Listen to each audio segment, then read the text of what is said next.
नमस्कार साथियों, स्वागत है आप सभी का आपके अपने यूट्यूब चैनल में। ईडब्ल्यूएस 10% आरक्षण को लेकर सुप्रीम कोर्ट में महत्वपूर्ण सुनवाई हुई है और इस सुनवाई में क्या कुछ इंपॉर्टेंट डिस्कशन हुआ है, आपको सारी जानकारी इस वीडियो के माध्यम से दी जाएगी।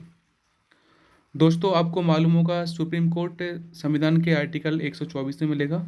और जो सुप्रीम कोर्ट के मुख्य न्यायाधीश कौन है वर्तमान में सुप्रीम कोर्ट के मुख्य न्यायाधीश हैं उदय उमेश ललित, यानी कि यू ललित।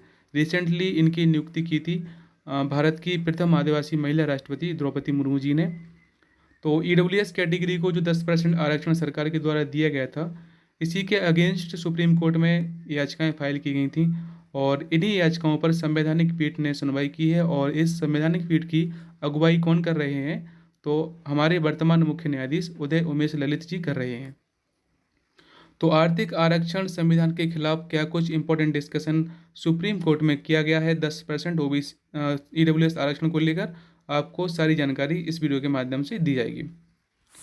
दोस्तों देखिए, क्या कुछ इंपॉर्टेंट डिस्कशन चल रहा है। 103वें संविधान संशोधन के तहत ईडब्ल्यूएस यानी कि आर्थिक रूप से कमजोर वर्ग के लिए 10% आरक्षण दिया गया था।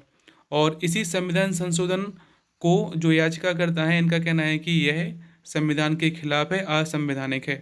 पूरा मुद्दा क्या है? आर्थिक रूप से कमजोर वर्ग को सरकारी नौकरियों और उच्च शिक्षण संस्थाओं में प्रवेश के लिए 10% आरक्षण देने पर जो कानून बनाया गया था, इस पर मंगलवार को सुप्रीम कोर्ट में 5 न्यायाधीशों की संवैधानिक पीठ में सुनवाई हुई है।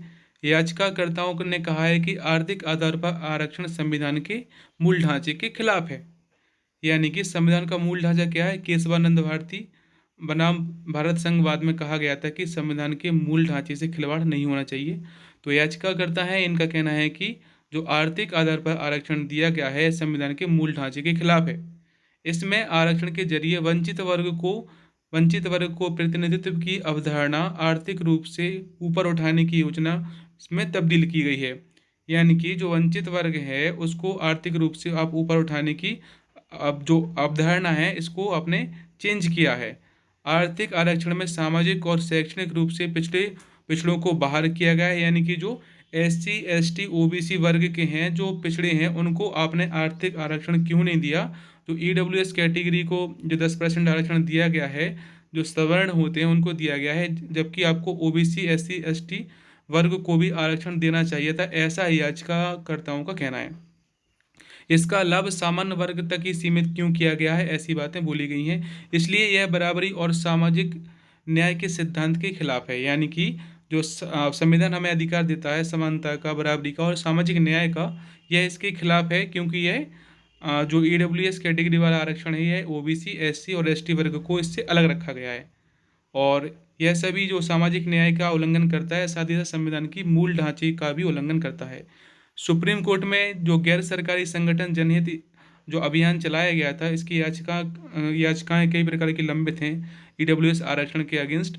तो इसमें जो 10% आरक्षण दिया गया था, मैं आपको बता दूं कि 103वें संविधान संशोधन के तहत दिया गया था और इसकी संवैधानिक वैधानिकता को चुनौती दी गई है। और मंगलवार को इस मामले में सुनवाई हुई है और उदय उमेश ललित हमारे मुख्य न्यायाधीश सहित 5 न्यायाधीशों की संवैधानिक पीठ ने इसमें सुनवाई की है। तो काफ़ी इंपॉर्टेंट डिस्कशन हुआ है और जो याचिकाकर्ता है इनका कहना है कि आर्थिक आरक्षण संविधान के खिलाफ है। उन्होंने कहा है कि 103वां संविधान संशोधन कानून के साथ धोखा है। यह कानून सामाजिक न्याय की अवधारणा के खिलाफ है। यानी कि इसमें जो आरक्षित वर्ग हैं ओबीसी एसटी और एसटी वाले, एससी एसटी वाले, उनको वंचित किया गया है, इसलिए यह सामाजिक न्याय के खिलाफ है। मोहन गोपाल ने कहा है कि जो एडवोकेट हैं कि वास्तव में आर्थिक आधार पर आरक्षण तो यह सभी गरीबों को मिलना चाहिए। यानी कि इसमें जो और वर्ग हैं इनको बाहर रखा गया है, ओबीसी एससी और एसटी वाले, इनको भी मिलना चाहिए। इसमें उनकी जाति का कोई महत्व नहीं होना चाहिए, लेकिन ऐसा नहीं है। याचिकाकर्ताओं की ओर से वरिष्ठ वकील संजय पारेख और मीनाक्षी अरोड़ा ने बहस की है। तो दोस्तों, आशा करता हूँ आप सभी को पूरा मैटर क्लियर हो चुका होगा कि आर्थिक आरक्षण पर जो संविधान के सर्वोच्च न्यायालय, अब हमारा जो सर्वोच्च न्यायालय है उसमें सुनवाई हुई है, इसमें क्या कुछ इंपॉर्टेंट डिस्कशन किया गया है। तो दोस्तों, काफ़ी इंपॉर्टेंट है। अब ईडब्ल्यूएस कैटेगरी को जो 10% आरक्षण दिया गया है, इस पर सुनवाई चल रही है। आगे क्या कुछ अपडेट आएगा, आपको सारी जानकारी दे दी जाएगी हमारे यूट्यूब चैनल के माध्यम से। दोस्तों आगे की अपडेट के लिए चैनल के साथ जुड़े रहिएगा। Thanks for watching this video. Like share and subscribe. जय हिंद, वंदे मातरम।